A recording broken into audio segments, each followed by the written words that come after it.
Ресей, Мәскеу, Донской монастыры. Орыс ақсүйектерінің зираты. Көне құлпытастар өте көп.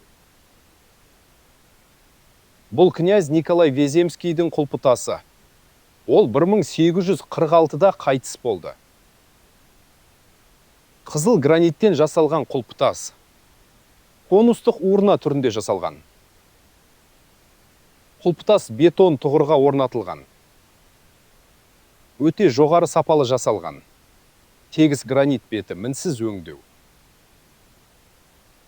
Құлпытастың әртүрлі бөліктерінің арасында тігіс жоқ. Бұл қызыл граниттің жалғыз бөлігі. Міне құлпытастың төменгі шеті. Ал жоғарыда тігіссіз немесе буынсыз жалғыз монолит бар. Тамаша жасалған қатты тас кесегі.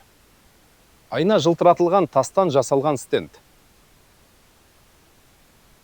Стендте қара гранит құлпытасы бар.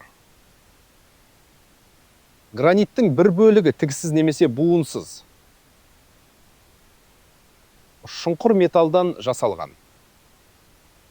Металдоп және крест. Құдайдың құлы 1848-де қайтыс болды. Мұнда ұқсас құлпытастар көп. Құлпытастардың күрделі геометриялық пішіні бар. Бірақ құлпытастар монолитті. Граниттің бір бөлігінен жасалған. Және айнадай жылтыратылған. 200 жыл бұрын адамдар күрделі тастан құлпытастарды оңай жасаған. Бұл 200 жыл бұрын адамдарда жеткілікті ресурстар мен энергия болғанын білдіреді. Қатты граниттен күрделі пішінді бұйымдарды өндіру үшін олар мұндай ескерткіштерді көп жасады. 200 жыл бұрын адамдардың энергия мен технология деңгейі қазіргіден кем емес еді.